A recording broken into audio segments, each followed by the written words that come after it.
Hello, today I'm going to be talking about my fourth trimester, my postpartum experience with twins. Now, I'm going to talk about the first 4 weeks primarily because I feel like a lot of stuff happened in that time. It kind of needs its own video. Now the twins are 11 months old and I have reflected heavily on a lot of the things that happened in their first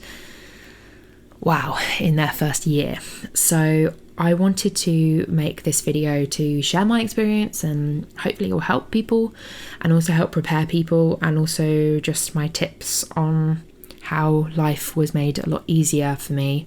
And I know that not everyone is going to have access to the things that I have access to when it comes to help, physical help, mental help, all of that stuff. So the first thing I really wanted to talk about is preparing people around you for your postpartum journey and what you expect, because I found that by talking to people about my expectations about how they would behave, if that makes sense, and how I might be feeling and what I want for those first few weeks, it really helped us to be able to manage our own expectations and kind of let people know what we wanted from them.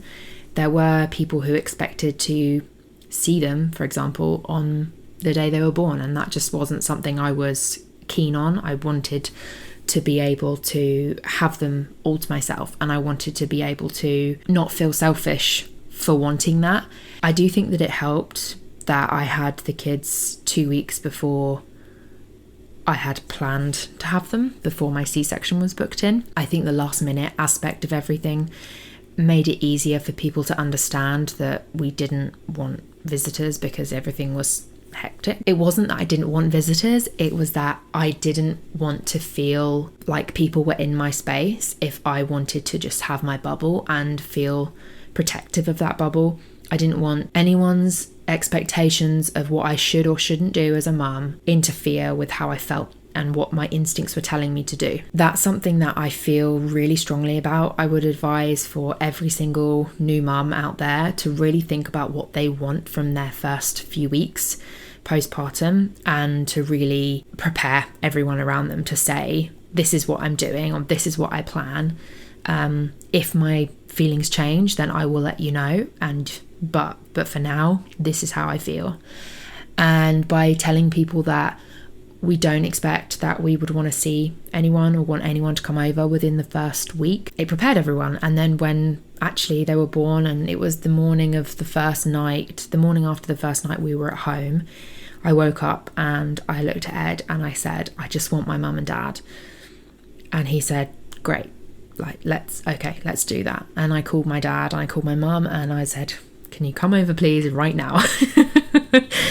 And they did, and it was amazing, and we had a beautiful moment all together, and it was brilliant, and I felt really happy and really content in that moment. And it was because I had the choice to, not because I felt like I was forced to. So we had a good few days of everyone meeting them and seeing family. I just wanted to share them. I wanted to show them off. I wanted everyone to have cuddles and stuff, and I also felt like I wanted to keep them. And whenever I felt that way, I just said, okay, I want my baby back now, and then I had them back, and that was it. So I wasn't questioned, I wasn't made to feel like I was wrong or that I was, being selfish for wanting them back or whatever. So jumping back to the day they were born, I will link in the card and in the description the video where I talk about their birth story, but for now I'm going to jump into when we got home and the events that sort of took place after that. So on the Saturday, that was the full second day with them, but the first day home, which is where I live anyway, is when the community midwife comes over and checks the babies. And by this point, they were both showing signs of jaundice, so we were keeping an eye on it. The midwife who came over wasn't the midwife that I had for my entire pregnancy, but this meeting was a weight check of the babies and to check my incision and how they're feeding and everything like that. On the Sunday, my mum came over and the jaundice had clearly gotten worse. My mum is a midwife. I know I've mentioned that before in different videos, but she's a midwife. And so when she saw them, she said, just put them in the sunlight and, see if that vitamin D can break down all the blood cells or whatever it's called. I can't remember. I'll link a link down in the description to jaundice to explain it. We had lots of people in and out, and on the Monday my mum started to get a bit more concerned, so we called the triage and went into the hospital at 11 o'clock in the morning. They did a heel prick test, but the blood wasn't coming out at all, and it took about an hour to fill a vial, and by that time it had congealed too much to use as a sample. So we did it a second time and a third time, and it just got very traumatic being in the hospital room with both of them crying or needing feeding or having their foot jabbed with a blade. It was just not fun for any of us. I was just so grateful that I had my mum with me, because I just had no idea what to do or what was the best course of action. So finally we ended up managing to get some results, and the boy's level was higher than the girl's, even though she was way more yellow than he was. But the level was literally just above the number where they would do anything about it, which seems to be a consistent theme throughout our first couple of weeks with them. So a decision had to be made. I mean, it was a no-brainer really, but I just had to get home before I went on to the next hospital to be able to just kind of chill out for a bit after a sad day.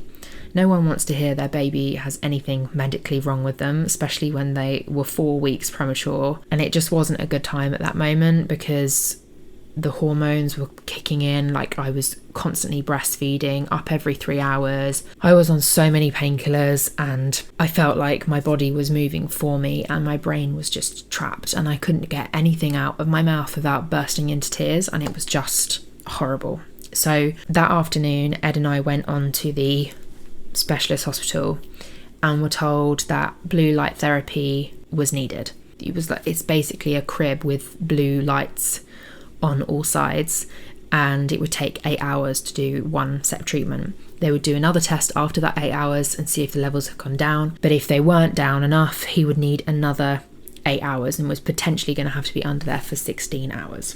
I was told I could take him out for feeding, but he needed to be in there unless he was being fed. So I just about fell apart. He was so tiny. He had lost weight by this point, so he was even smaller, 5 pound 1 by this point. Just to see him in that little eye mask and his nappy, he was just so tiny and so helpless. I just felt awful. So that was at 7:40 in the evening. Ed had gone home because it was closed to visitors from 7 till 7. By the time 8 hours was up, it was about 3 o'clock in the morning, and they did another test and he was under the levels, which was great. We did a test on girl as well, and she was going down slowly, but it probably helped that she was in the same room as the blue light, which was great. By this point, I had had 2 full nights in hospital since they were born, and I didn't sleep a wink. So I had been up for, I think by this point I'd been up for like 22 hours or something ridiculous. I was exclusively breastfeeding. I was very happy about that. I was tandem feeding. They were small enough to hold them both at the same time, but I tended to have someone with me whilst I was feeding, so I could just close my eyes and relax whilst they were on me. But I was alone in a hospital room with no one around me. It was so lonely. I couldn't sleep. I was scared to sleep because I was worried that I would drop them or that something would happen, and I couldn't live with myself if something did happen, so I didn't sleep. So at 7 in the morning we went home, and we spent the rest of the day just doing the normal 3-hour routine and cycle. Every 3 hours we just did the feed, change, sleep. That was all we did. For our bedroom setup, I couldn't sit up on my own because of the incision. I was still in a lot of pain, and at this point I hadn't been told I could also take paracetamol between my ibuprofen and codeine or whatever. I don't think I was taking codeine, actually, something else. I was taking something that I'd been given by the hospital, and I wasn't told that I could also have paracetamol between those as well. And the next day, on day 5, my midwife came over to do another visit. She was like shocked that I hadn't been taking any other medication other than what they'd given me. I was like, well, what else do I do? Like, I just do what they told me. I didn't think I could take anything else with it. But anyway, no one told me that I could. So on day 5, the midwife came over, and this was my midwife that I'd had the whole pregnancy, which was just so good because she was lovely and was actually a twin herself. So that was kind of nice. It was like an extra bond. So I know it sounds silly, but she really helped me through a lot, and it was an amazing resource to have with me.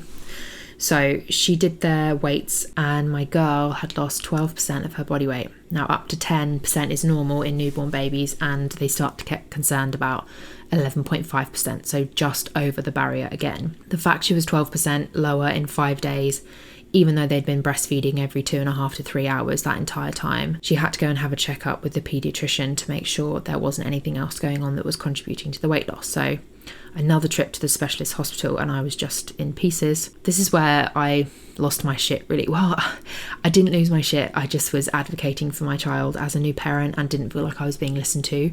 No one could tell me why they were doing the things that they were doing, or they were asking me to do the things they were asking me to do. So anyway, before I went in, I spoke to my midwife, and she told me that they'll do checks. So they'll take blood work and they will run tests on like kidney stuff. Like they'll look for things to just see if there's anything contributing internally that is contributing to her weight loss, which is terrifying because you're waiting for results to tell you if your baby could potentially have a life-threatening issue. And it's traumatic. It's really traumatizing, and they don't really give you any help for that, or tell you, or really kind of give you any expectation as to what that means. She told me that they might ask me to stay the night, but that I don't have to. And when she said that, I was like, what, really? I didn't think I would have had a choice, but the reality was I was completely shattered from being up every 3 hours feeding 2 babies, and 2 out of the 5 nights I'd already spent in hospital, I didn't sleep at all. So that's even more time I didn't rest, and I was so relieved to hear that I didn't have to stay, that I had a choice. So we got to the hospital, the paediatrician does the tests, they all come back normal, which is a massive relief. And the next thing they look at is what her feeding patterns are like. So I explain their process and their feeding, and they said that she's probably not feeding long enough to get to the fatty milk, and that she's just having the sweet stuff. They said that they want me to stay overnight, and that we can monitor everything, and I can pump and bottle feed. Well, I just said no. I don't want to stay overnight. And they said, well, we need to monitor it. And I said, what will you be monitoring?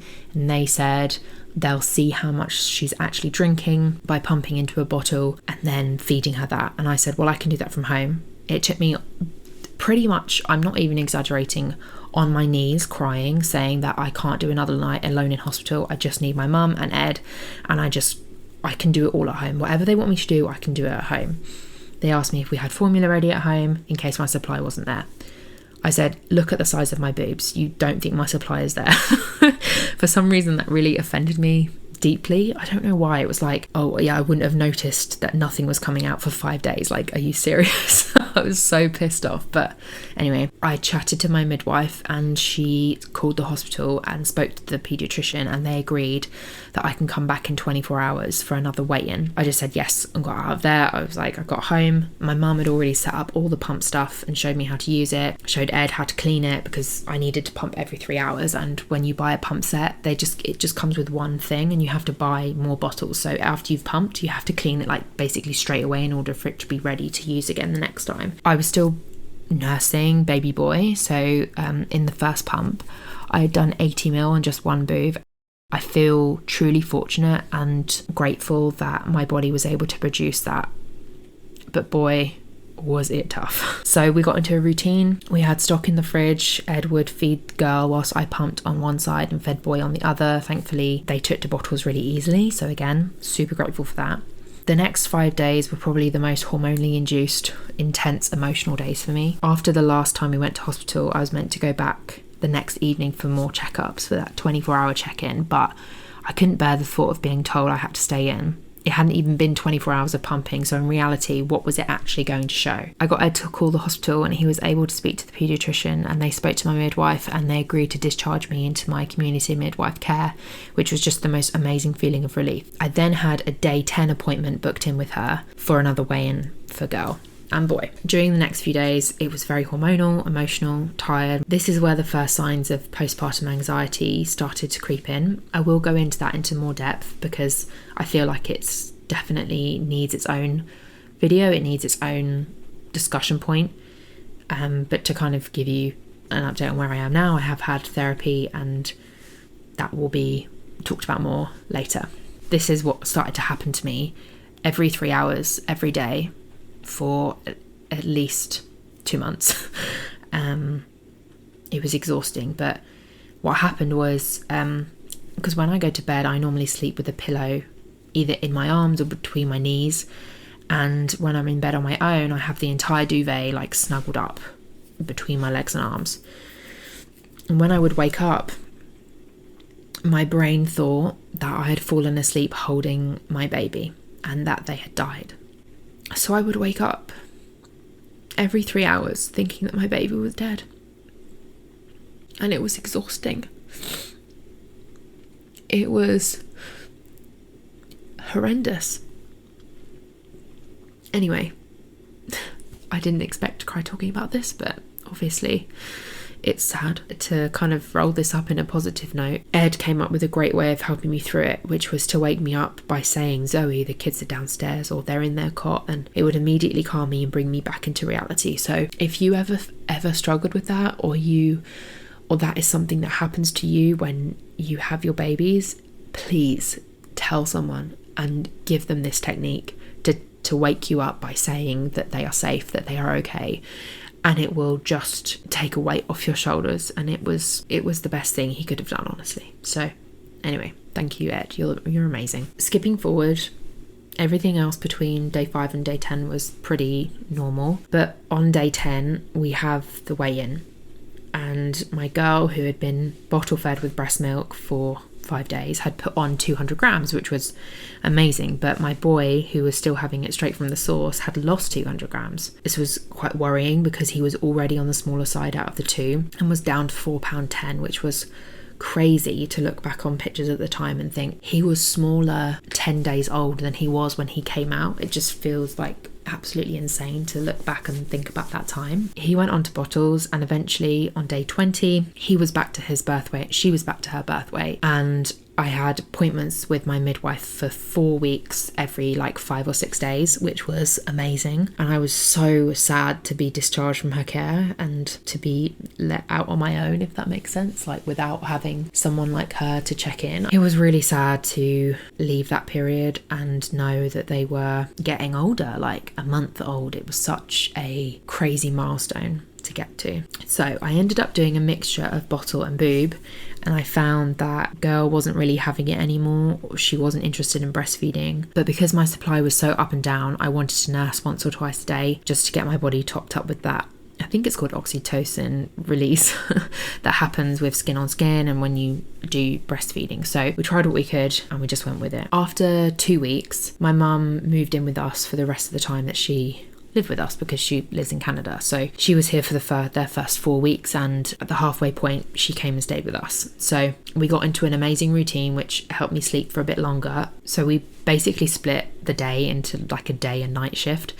So I would pump and go to bed at around 7 p.m. She would bottle feed them. She'd wake me up at about 11 to pump for 20 minutes. She'd feed them, I'd go back to sleep. She'd wake me up at about 2 in the morning and I'd go downstairs to pump and we'd swap. So she'd go to bed and then get up around 10 to 11 and then I would stay up through the night. So I would have slept from 7 p.m. till 2 with that 20-minute window in the middle, but only 20 minutes. And it was just amazing to be able to know that they were safe, they were okay. I could actually sleep, which is what you need, ironically, to be able to have a good supply, is sleep and to eat healthy, and you don't end up doing either of those things when you're a new mum. So whilst I was up at 2 a.m, Ed would then get up at 7 so that he could start work, and I would only be by myself for like 5 hours a day. And what really got me through those nights was snacks and watching Bones on TV constantly. During those 2 weeks they started to sleep for longer periods and we started differentiating between night and day. Most of their naps were in the cot and not on me, and naturally we actually started sleep training without really even realizing it, and my mum was just instrumental in their sleep.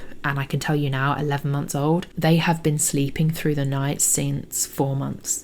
I say through the night. They have been self-soothing back to sleep through the night, not needing a bottle, from 4 months. I have my mum to thank for that. And if you are interested, or if you feel like you need help, my mum's website is linked below. Anyway, whatever you're going through, I'm sure there's something that can be done. We used a white noise machine and blackout blinds to keep it pitch black in the night, and then during the day we had them in the cot downstairs. It was easy for them at that age to sleep during the day in the cot downstairs without any like blackout blinds or anything like that. And then eventually we moved them into our room to have day naps in the bedroom, like where they sleep normally. And now that's what we do to this day. They have their day naps in their cot with the blackout blinds and the white noise on, and they naturally wake up after about an hour and a half. So it just is really, really helpful. But anyway, I'm jumping ahead and I'm jumping around on all the different topics, but basically going back to about the 2-week mark, we went on our first family walk. Now, I pushed myself way too hard.